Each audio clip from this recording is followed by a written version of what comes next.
तो hello everyone, welcome back to our channel. आज का टॉपिक है एंगुलर मोमेंटम। ठीक है, तो एंगुलर मोमेंटम को जो डिफाइंड करने का तरीका है, सारे मैं 2-3 बुक पढ़ा, उसमें आप लोगों को इसलिए मैं पढ़ा कि डिफाइन कैसे उसको किया जाता है, ये मैं आप लोगों को बता दूं। तो बेसिकली हर बुक में यही बताया जा रहा है कि जो एंगुलर मोमेंटम को डिफाइंड करने का तरीका है वो क्या है। तो एंगुलर मोमेंटम को जो एल वेक्टर से हम लोग डिनोट करते हैं, बेसिकली मैं आप लोगों को प्रीवियस लेक्चर में बता चुका हूँ, is equals to are vector cross P vector. मतलब क्या है कि जो एक्सिस से डिस्टेंस है वो, और क्या है तो लीनियर मोमेंटम। मतलब क्या है, मान लीजिए ये एक्सिस ऑफ रोटेशन है, यहाँ से एक बॉडी रोटेट कर रहा है। ठीक है, यहाँ से आर डिस्टेंस की दूरी पर एक मास जिसका स्मॉल एम है और इधर वेलोसिटी वी है। तो इसके पास मोमेंटम तो मास इंटू वेलोसिटी हो जाएगा। मोमेंटम मास इंटू वेलोसिटी हो जाएगा, और रेडियस है आर वेक्टर। तो इसको डिफाइन करने का तरीका है L vector is equal to are vector cross P vector, यानी L vector is equal to R perpendicular P, या L vector is equal to are P perpendicular. ठीक है, मतलब क्या है कि दोनों में से एक कोई क्या होना चाहिए, एक दूसरे के परपेंडिकुलर होना चाहिए बेसिकली। ठीक है, दोनों को अगर नहीं है, मान लीजिए क्या है, किस तरह दिया गया है, इस तरह मान लीजिए दिया गया है अगर कि ये रेडियस है, ठीक है, और किस तरह वेलोसिटी है, इस तरह कुछ वेलोसिटी है v, और हम लोगों से क्या पूछ दिया है, और यहाँ पर ये जो एंगल है ये कितना है, तो थीटा है बेसिकली। ये वाला जो एंगल है ना, ये एंगल क्या है, तो थीटा है। ठीक है, तो हम लोगों से क्या पूछ सकता है कि इसका जो r क्रॉस v है ना, तो इसमें हम लोगों को परपेंडिकुलर डिस्टेंस बेसिकली लेना पड़ेगा। ये जो डिस्टेंस है ना, ये डिस्टेंस हम लोगों को नहीं लेना पड़ेगा, एक्सिस से परपेंडिकुलर डिस्टेंस होना चाहिए, एक्सिस से परपेंडिकुलर डिस्टेंस होना चाहिए। ठीक है, यदि नहीं है तो हम लोगों को परपेंडिकुलर डिस्टेंस लेना होगा। इसी की वजह से क्रॉस, जब क्रॉस लगाते हैं तो हम लोग क्या लिख सकते हैं, L vector is equal to are p sine theta लिख देते हैं ना, आर पी साइन थीटा, और यहाँ पर एन कैप लगा दिया जाता है। कैप इसलिए क्योंकि किस डायरेक्शन में जा रही है हम लोगों को पता है नहीं, इसी बस एन कैप आई जे के, ये 3 डायरेक्शन होता है, 3 डायरेक्शन में से किसी डायरेक्शन में जा सकता है, इसी को मैं यहाँ पर एन कैप लगा दिया हूँ। और इस एन के पर आई हो सकता है, जे हो सकता है, के हो सकता है, इन तीनों में से कोई भी हो सकता है। तो बेसिकली ये फॉर्मूला नोट कर लीजिए आप लोग, और ये वाला जो फॉर्मूला है ये नोट कर लीजिए, ये तो आप लोगों को समझ में आ ही जाएगा। तो यहाँ तक आप लोगों को समझ में आ गया होगा। अब बेसिकली मैं आप लोगों को बता दूं कि और क्या फॉर्मूला बनाएंगे हम लोग, L vector is equal to are vector cross mass into velocity vector लिख सकते हैं इसको, और मास कांस्टेंट होता है तो मास को हम लोग बाहर निकालेंगे क्योंकि वो एक स्केलर क्वांटिटी भी है, तो वेलोसिटी वेक्टर इंटू इधर मास हो जाएगा। ठीक है, तो आर क्रॉस वी, जो वेलोसिटी के डायरेक्शन है वही मोमेंटम का डायरेक्शन होता है, हम लोग जानते हैं, जो वेलोसिटी का डायरेक्शन है वही मोमेंटम का डायरेक्शन होता है। तो यहाँ पर बेसिकली क्या हो जाएगा कि ये तो हो गया सिंपल, तो हम लोग यहाँ पर ये लिख सकते हैं बेसिकली सिर्फ मैग्नीट्यूड के लिए, हम लोग एल वेक्टर का मैग्नीट्यूड के लिए, बेसिकली डायरेक्शन तो हम लोग बहुत रेयरली केस में कभी कभी देख लेते हैं एंगुलर मोमेंटम का डायरेक्शन निकालने का तरीका आई होप आप लोग क्रॉस प्रोडक्ट से मालूम होगा कैसे होता है। तो आर क्रॉस एफ, इस आर को आगे एक्सटेंड करेंगे और यहाँ से निकालेंगे किस तरह, आर क्रॉस एफ।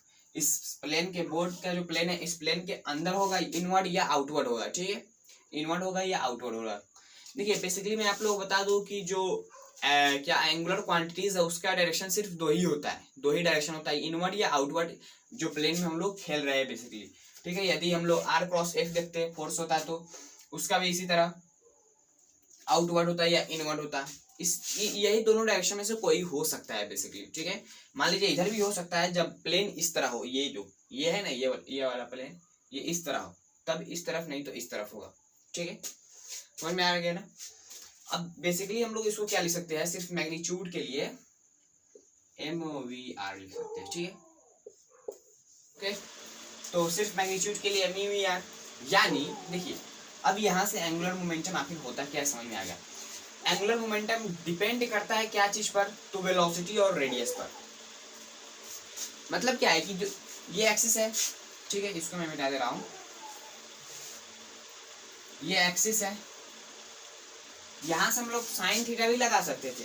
ये देखिए यहाँ पर हम लोग साइन थीटा भी लगा सकते थे।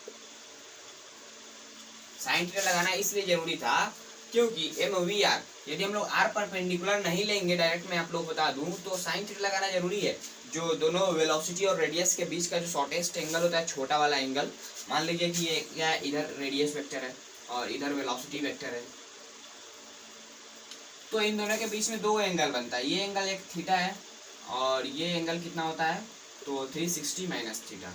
तो ये वाला बड़ा वाला एंगल नहीं लेना पड़ता है, छोटा वाला जो एंगल है ना उन दोनों के बीच का, वो लेना पड़ेगा हम लोगों को, ठीक है। तो ये हो गया। अब एक कंडीशन लेते हैं हम लोग, क्या कि ये एक रेडियस है और यहाँ पर एक पार्टिकल, इसका मास m है और इधर बढ़ रहा है v वेलोसिटी से, दोनों के बीच का एंगल कितना है, तो 90 डिग्री। तो यहाँ पर मोमेंटम लोग किस तरह निकालेंगे, तो MVR, इस तरह सिंपल डायरेक्ट निकाल सकते हैं MVR, ठीक है। मास इंटू वेलोसिटी, ये मोमेंटम, ये हो गया आपको रेडियस।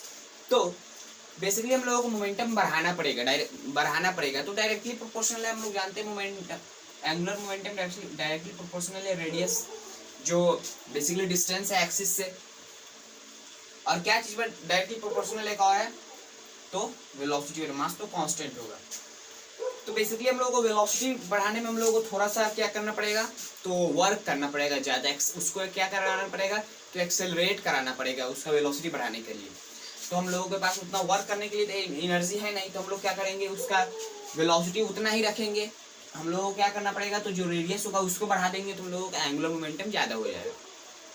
इसी को मैं बता दूँ कि L is equals to MVR में हम लोगों को वेलोसिटी नहीं बढ़ाना चाहिए, बेसिकली R बढ़ा देना चाहिए, तो हम लोगों को ज़्यादा एंगुलर मोमेंटम मिल सकता है। टॉर्क भी घुमाने के लिए हम लोगों को क्या करना पड़ता है, R क्रॉस F, तो फोर्स जो बढ़ाएंगे तो वो तो बेवकूफ़ी वाला काम हो गया ना, तो हम लोगों को R बढ़ाना चाहिए। टॉर्क का फॉर्मूला क्या होता था, टॉर्क का फॉर्मूला होता था R क्रॉस F, तो बेसिकली F भी है R भी है, तो हम लोग क्या बढ़ाएंगे, तो फोर्स बढ़ाने के लिए हम लोगों को क्या करना पड़ेगा, वर्क करना पड़ेगा, बेसिकली बहुत कस के दम लगाना पड़ेगा। मान लीजिए एक दरवाजा है, दरवाजा को खोलने के लिए क्या करना पड़ता है, उसका जो एक्सिस ऑफ रोटेशन होता है उस लंग फोर्स लगाएंगे तो भी नहीं खुलेगा, नहीं ना खुलेगा। भले ही जो एक्सिस ऑफ रोटेशन है यहाँ पर, उससे एकदम लास्ट में जो पॉइंट होता है जिसको हम लोग किल्ली बोलते हैं, पकड़ के घुमाने वाला, रोटेट कराने वाला, तो वहाँ पर फोर्स लगाते हैं, इसकी वजह से आसानी से खुल जाता है, क्योंकि वो एक्सिस से डिस्टेंस ज़्यादा है, सबसे ज़्यादा डिस्टेंस वहीं पर होता है, इसी की वजह से, इसीलिए हम लोगों को डिस्टेंस बढ़ाना चाहिए। समझ में आ गया ना। आप देखते हैं क्या कि एक और फॉर्मूला पढ़े होंगे, क्या चीज़ का, तो एंगुलर मोमेंटम का, I ओमेगा। तो ये एक रिजिड बॉडी है, रोटेट कर रहा है एंगुलर स्पीड ओमेगा से, ठीक है। हम लोग इसका टोटल मास m है, कैपिटल M। हम लोग क्या करेंगे कि यहाँ से आएंगे r1 डिस्टेंस पर, छोटा सा मास m1 काटेंगे और इसका वेलोसिटी होगा इस तरफ कितना, तो v1 होगा। यहाँ पर ये हो गया कि ये रेडियस r1 है और m1 v1, ठीक है। तो इसकी वजह से हम लोग जो एंगुलर मोमेंटम देखेंगे तो कितना होगा, L1 is equals to r1 m1 v1। अब इनमें क्या होगा कि एंगुलर स्पीड कांस्टेंट होता है। क्यों कांस्टेंट होता है, कि एंगल सिर्फ छोटा हो या बड़ा हो, बेसिकली क्या है कि इसमें क्या है, यहाँ पर जो एंगल लेंगे थीटा, वही यहाँ पर भी होगा थीटा, वही यहाँ पर भी होगा, तो एंगल बेसिकली सेम होता है, तो इसीलिए एंगुलर स्पीड क्या होगा, कांस्टेंट होगा। ये पार्टिकल जितना ऊपर चलेगा ये भी तो उतना ही ऊपर चलेगा, लेकिन इसका जो लीनियर स्पीड होगा वो चेंज होगा, लेकिन जो एंगुलर स्पीड होगा वो कांस्टेंट होगा। तो हम लोग क्या लिखेंगे, v is equals to r1 omega, और मान लीजिए v2 का निकालना पड़ेगा तो r2 ओमेगा, v3 का निकालना पड़ेगा r3 ओमेगा। सब में ओमेगा कांस्टेंट है, ओमेगा ही है, लेकिन जो रेडियस चेंज हो रहा है उसकी वजह से वेलोसिटी चेंज हो जा रहा है, ठीक है ना। तो ये क्या हो गया, सिंपल। तो यहाँ पर v1 की जगह पर हम लोग r1 ओमेगा पुट करेंगे, तो क्या हो जाएगा, m1 r1 का स्क्वायर ओमेगा, ये हो गया L1 का वैल्यू। तो क्या हो गया, L1 is equals to m1 r1 का स्क्वायर ओमेगा। मतलब क्या है कि ये आप लोगों को दिख रहा होगा मोमेंट ऑफ इनर्शिया बेसिकली इस पार्टिकल का। उसी तरह हम लोग टोटल पार्टिकल का मोमेंट ऑफ इनर्शिया जोड़ देंगे तो टोटल पार्टिकल का एंगुलर मोमेंटम आ जाएगा, क्योंकि ये ओमेगा सबके लिए सेम है। तो ये L1 का हो गया ना, तो हम लोग टोटल L निकालेंगे तो क्या हो जाएगा, समेशन mi के square i is equals to 1 to n times, और ओमेगा का वैल्यू सिंपल ओमेगा ही रहेगा। क्योंकि ओमेगा सबके लिए कांस्टेंट है। तो ये क्या हो गया आई, तो L is equal to I omega. एक ये फॉर्मूला और एक ये फॉर्मूला आप लोग नोट कर लीजिए, और एक ये, ठीक है, और एक ये, चार फॉर्मूला है एंगुलर मोमेंटम का जो आप लोगों को नोट करना। देखिए फॉर्मूला मैं आप लोगों को इसलिए नहीं बता रहा हूँ कि आप लोग याद कर लीजिए, आप लोगों को इसलिए बता रहा हूँ कि आप लोग कंसेप्ट समझिए। देखिए फॉर्मूला तो सिंपल आप लोगों को रटवा दिया जाएगा, कोई फायदा नहीं होगा जब तक आप लोगों को न्यूमेरिकल में लगाना नहीं आएगा क्वेश्चन में, तब तक कोई फायदा नहीं होने वाला है ना। इसी की वजह से उसका फील देना जरूरी होता है। तो यहाँ तक आई होप आप लोगों को समझ में आ गया होगा। अब इस पर बेस्ड क्वेश्चन भी कर लेते हैं तो और क्लैरिटी मिल जाए। तो ये जो फर्स्ट क्वेश्चन है इसको हम लोग करके देखते हैं, बेसिकली एंगुलर मोमेंटम का है। इस क्वेश्चन में हम लोग को क्या बोला जा रहा है, first question basically question number 1, एक रॉड है, ठीक है, यहाँ से उसको पाइवोट किया गया है और वो एंगुलर स्पीड ओमेगा से घूम रहा है, जिसका मास m है और लेंथ कितना है, तो 2l है। मास m, लेंथ 2l, ओमेगा से घूम रहा है। तो हम लोगों का एंगुलर मोमेंटम फाइंड करना है अबाउट इस एक्सिस, ये एक्सिस है ना, यहाँ से हम लोग फाइंड करना है। और एक बार कहाँ से फाइंड करना है, और एक बार यहाँ से फाइंड करना है। जब वो क्या करे, सब चीज सेम है, ओमेगा से ही घूमेगा, मास m रहेगा और लेंथ उसका 2l रहेगा, लेकिन उसको पाइवोट किया गया उसके सेंटर ऑफ मास के अबाउट। तब हम लोगों को बताना है उसका एंगुलर मोमेंटम। कैसे बताएंगे, सिंपल है। एंगुलर मोमेंटम का हम लोग अभी फॉर्मूला क्या पढ़े हुए हैं, तो आई ओमेगा पढ़े हुए हैं।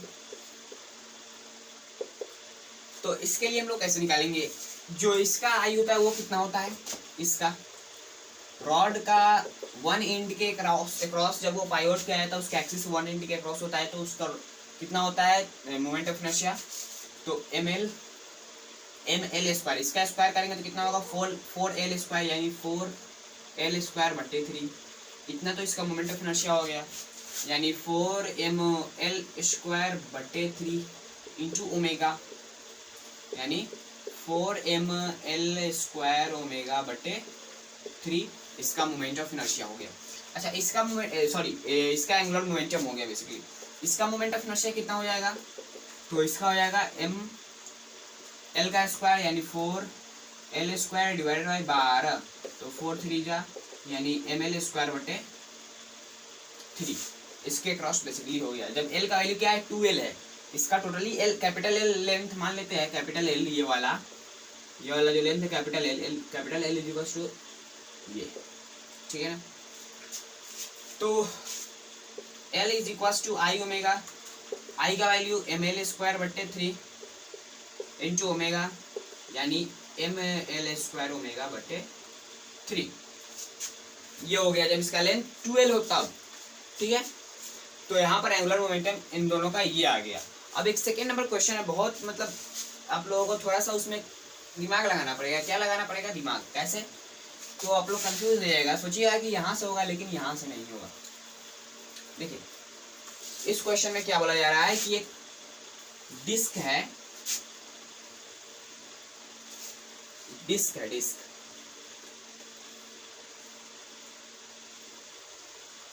ठीक है, ये एक डिस्क है जिसका रेडियस कैपिटल R है, मास कैपिटल M है, और वो रोटेट कर रहा है कितना से, ओमेगा से, और आगे बढ़ रहा है कितना से, v0 से।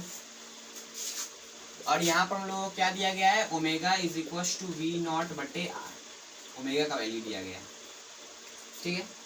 हम लोगों को फाइंड करना है moment of inertia about this point, ये जो टेंजेंट का पॉइंट है, नहीं ये ओ पॉइंट, इस पॉइंट के अबाउट इसका moment of inertia find, angular momentum find करना है, ठीक है, एंगुलर मोमेंटम फाइंड करना है। तो इसको कैसे फाइंड करेंगे, इसको फाइंड करने का तरीका सिंपल क्या होगा कि मोमेंट ऑफ इनर्शिया इसके अक्रॉस कैसे निकालेंगे। सबसे पहले ये सोचा जाएगा, क्योंकि जो एंगुलर मोमेंटम का फॉर्मूला पढ़े हुए है वो क्या है, तो आई ओमेगा है, आई ओमेगा है। ओमेगा तो हम लोगों को मिल चुका है यहाँ से v0 बटे r, लेकिन आई का वैल्यू कहाँ से मिलेगा, इसका मोमेंट ऑफ इनर्शिया हम लोगों को इसके सेंटर ऑफ मास के अबाउट मिला हुआ है, लेकिन इसका अबाउट कैसे निकालेंगे, तो जो पैरेलल एक्सिस थ्योरम है वो आप लोग याद करिए। मोमेंट ऑफ इनर्शिया इसका फाइंड करने के लिए हम लोग क्या करना पड़ेगा, पैरेलल एक्सिस थ्योरम लगाना पड़ेगा। पैरेलल एक्सिस थ्योरम क्या कहता है, I is equal to I C O M plus M A square, A का वैल्यू यानी दोनों जो एक्सिस है, ये एक एक्सिस है और ये एक एक्सिस है, इन दोनों के बीच का जो डिस्टेंस है वो तो कैपिटल आर हम लोग को दिख रहा है। इसके सेंटर ऑफ मास के अक्रॉस इसका मोमेंट ऑफ इनर्शिया क्या होता है डिस्क का, mr² plus mass into r², इधर भी 2 से इधर भी 2 से मल्टीप्लाई कर दीजिए तो कितना हो जाएगा 3mr²/2, ये मोमेंट ऑफ इनर्शिया इसका हो जाएगा। इसके अक्रॉस जब क्या लगाया, पहले एक्सिस थ्योरम अप्लाई किया, हम लोग फाइंड कर लेंगे, ठीक है। तो यहाँ पर यही सोचने का बात था कि हम लोगों को निकालना है। तो इसके अक्रॉस देखिए, जो एंगुलर मोमेंटम डिफाइंड होता है एक फिक्स्ड एक्सिस के अक्रॉस डिफाइंड होता है। मैं आप लोगों को बार बार एक्सिस नहीं बोल रहा था, लेकिन अब बोल रहा हूँ एक्सिस के अक्रॉस, क्योंकि जो डिस्टेंस होता है आर वाला, जो आर डिस्टेंस होता है वो तो एक एक्सिस के अबाउट डिफाइंड होता है, और यहाँ पर जो मोमेंट ऑफ इनर्शिया होता है वो भी तो एक एक्सिस के अबाउट डिफाइंड होता है। इसी वजह से जो एंगुलर मोमेंटम भी होता है वो भी एक एक्सिस के अबाउट ही डिफाइंड होता है। इसी की वजह से यहाँ पर एक पॉइंट यहाँ से आर वेक्टर लिया जाता है, डिस्टेंस जो होता है ना वो लिया जाता है।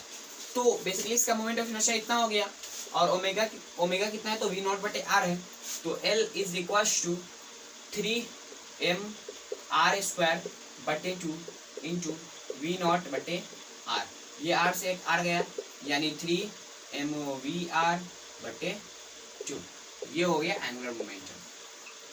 ओके, तो आई होप आप लोगों को एंगुलर मोमेंटम का कांसेप्ट समझ में आ गया होगा। अगला जो वीडियो आने वाला वो क्या है, conservation of angular momentum based. Okay, तो आई होप आप लोगों को समझ में आ गया होगा। चलते हैं, जय हिंद जय भारत।